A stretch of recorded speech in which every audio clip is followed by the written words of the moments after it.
विद्यार्थी मित्रांनो, एक नवा प्रश्न तुमच्या समोर आलेला आहे आणि तो आहे क्रियापद या सेक्शन मधला. क्रियापदाचे प्रकार या सेक्शन मध्ये. खऱ्या अर्थानं आपल्याला क्रियापदच्या अँगलला अभ्यासावं लागतं. प्रकार, अर्थ, काळ आणि अर्थ. इथे एक प्रश्न आहे बघा.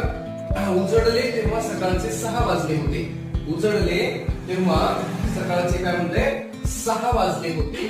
क्रियापदाचा प्रकार कोणता आहे? म्हणजे क्रियापदाच्या प्रकारावर बऱ्याचदा प्रश्न परीक्षेमध्ये आलेले आहेत. पहिला ऑप्शन आहे भावकर्तृ क्रियापद, दुसरा आहे धातुसाधित, तिसरा आहे संयुक्त, चौथा आहे अकर्मक. मग विद्यार्थी मित्रांनो, तुम्हाला उत्तर द्यायचे तर ते उत्तर आहे उजाडले म्हणजे क्रियेचा अर्थ म्हणजेच क्रियेचा भाव हाच विद्यार्थी मित्रांनो कर्ता मानला जातो. म्हणून याचं उत्तर येतं भावकर्तृ क्रियापद. या वाक्यामध्ये स्वतंत्र कर्ता दिसत नाही, तो क्रियापदामध्ये सामावलेला असतो. म्हणून त्याला म्हणायचं भावकर्तृ क्रियापद. धन्यवाद.